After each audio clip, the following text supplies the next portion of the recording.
Hi friends, నమస్తే. Welcome to Anu's kitchen. ఈరోజు కాకరకాయ పులుసు తయారు చేసే విధానం షేర్ చేయబోతున్నాను. ఈ కాకరకాయ పులుసు అనేది ఇష్టం లేని వాళ్ళు కూడా ఈ విధంగా చేస్తే చాలా ఇష్టంగా తినేస్తారండి. తప్పకుండా ఇదే విధంగా ట్రై చేయండి. చాలా అంటే చేదు అనేది లేకుండా చాలా పులుసు అనేది పుల్లగా తీగా స్పైసీగా చాలా కమ్మగా ఉంటుంది. వాళ్ళ బాడీకి అనేది కాకరకాయ ఎంతో మంచిది. డయాబెటిక్ ఉన్న వాళ్ళే కాదండి, మామూలు వాళ్ళు కూడా తీసుకోవడం చాలా మంచిది. రండి ఇది ఎలా తయారు.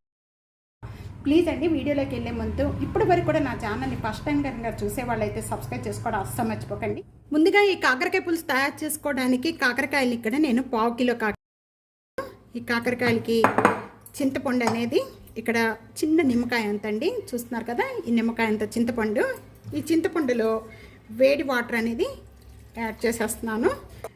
వేడి వాటర్ యాడ్ చేయటం వల్ల పులుసు అనేది తొందరగా అయిపోతుందండి. చల్లటి వాటర్ అయితే ఇలాగా వేడి వాటర్ యాడ్ చేసేసుకొని దీన్ని సైడ్ పెట్టేసుకోండి. ముక్కలు కోసే లోపల మనకి చింతపండు అంతా కూడా నానిపోతుంది.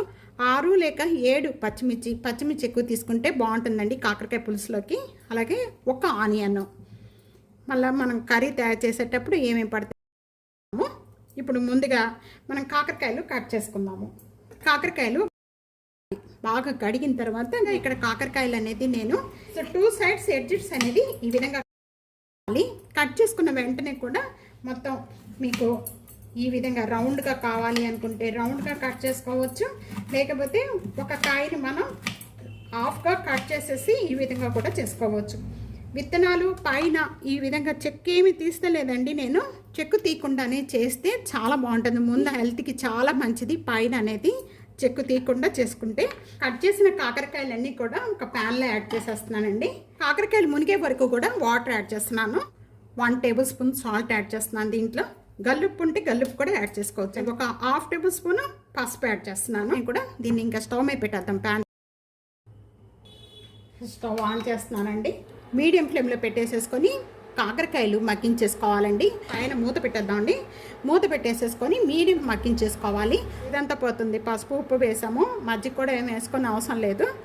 ఇలా 2 యాడ్ చేసేసుకొని మగ్గించుకుంటే ఇలా మూత పెట్టేస్తే పొంగుతున్నాయి కదండి. ఇలా పొంగేటప్పుడు మూత ఓపెన్ చేసేద్దాం. మూత ఓపెన్ చేసేసుకొని ఒకసారి బాగా కలుపుకొని మళ్ళీ ఉడికించేసుకుందాం. ఉడికిందా లేదా అనేది ఈ విధంగా కొద్దిగా ప్రెస్ చేసామనుకోండి నైఫ్తో, ఈజీగా కట్ అయిపోతుంది. ఈ విధంగా కట్ అయిపోతే చాలండి. నేను స్టవ్ ఆన్ చేసేస్తున్నాను. అనేది మనం ఉడికించుకున్న కాకరకాయ అంతా కూడా ఈ విధంగా స్టీనర్లో వడపోసేసుకున్నాం అనుకోండి, వాటర్ అంతా కూడా ఈ సపరేట్ అయిపోయిన కాకరకాయలన్నీ కూడా మళ్ళీ మనం ఈ విధంగా ట్రేలో యాడ్ చేసేసుకొని పక్కన పెట్టేసుకోండి. ఇప్పుడు మనం కాకరకాయ పులుసు తయారు చేసుకోవడానికి నేను ఇక్కడ ప్యాన్లో 3 టేబుల్ స్పూన్ ఆయిల్ యాడ్ చేస్తున్నాను. ఇక్కడ ఆయిల్ అంతా బాగా కాయిపోయింది. కాయిపోయిన వెంటనే కూడా ఒక 1/2 టేబుల్ స్పూన్ అండి, 1/2 టేబుల్ స్పూన్ జీరా, 1/2 టేబుల్ స్పూన్.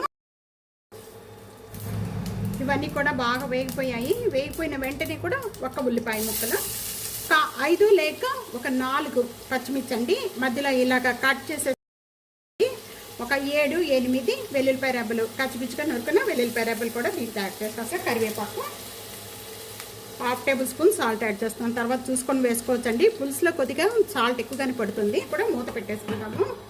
ఒక 1 మినిట్ వరకు కూడా ఆనియన్స్ మగ్గిపోతాయి మూత పెట్టేసుకుంటే. ఇప్పుడు మూత ఓపెన్ చేద్దాము.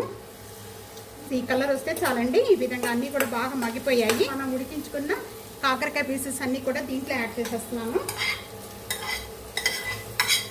ఇక్కడ కాకరకాయ ముక్కలు యాడ్ చేసిన వెంటనే మనం చింతపండు గుజ్జంతా కూడా నేను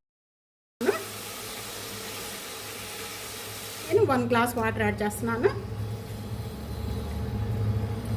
1/2 టేబుల్ స్పూన్ పసుపు యాడ్ చేస్తున్నాను. దీనిలో పచ్చిమిర్చి ఎక్కువ యాడ్ చేసుకున్నామండి. కారం అనేది ఇక్కడ నేను 1 టేబుల్ స్పూన్ యాడ్ చేస్తున్నాను. మీరు కారం ఎంత తీసుకుంటారో దాన్ని బట్టి కారం అనేది మన పులుపులో కారం ఎక్కువగానే పడుతుందండి.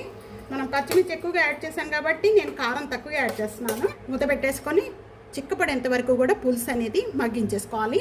ఉడికించుకున్నాం కాబట్టి టైం ఎక్కువగా పట్టదండి. ఆ చింతపండు కాకరకాయకి పట్టుకోవాలన్నమాట, అప్పుడే చాలా టేస్ట్ వస్తుంది. అందుకని కొద్దిగా మీడియం ఫ్లేమ్లో పెట్టేసి మూత పెట్టేసుకొని చిక్కపడేంత వరకు కూడా మగ్గించేసుకోవాలి. మధ్య మధ్యలో మూత అనేది ఓపెన్ చేద్దాం. ఇక బెల్లం అండి, ఇంత బెల్లం కూడా యాడ్ చేసేసుకొని మొత్తం పులుసు ఇదే విధంగా కాకరకాయ డ్రై చేశారంటే కాకరకాయ ఇష్టం లేని వాళ్ళు కూడా చక్కగా తినేస్తారండి. పులుసు అనేది ఇప్పుడు చిక్కబడుతుంది. అందుకని కొద్దిగా గ్రేవీ ఉండగానే మనం దించేసుకోవాలి. ఈ విధంగా ఉండగానే మనం దీనిపైన కొత్తిమీర యాడ్ చేసేసుకున్నాం. కొత్తిమీర యాడ్ చేసేసుకొని ఇంకా దించేసుకున్నామండి. తప్పకుండా ఇదే విధంగా ఒకసారి ట్రై చేసి మీకు ఎలా ఉందనేది కామెంట్స్లో తెలియచేయండి. వీడియో నచ్చితే కనుక ఫ్యామిలీకి ఫ్రెండ్స్కి video share and like comment subscribe చేసుకోవడం అస్సలు మర్చిపోవద్దు. Thank you for watching.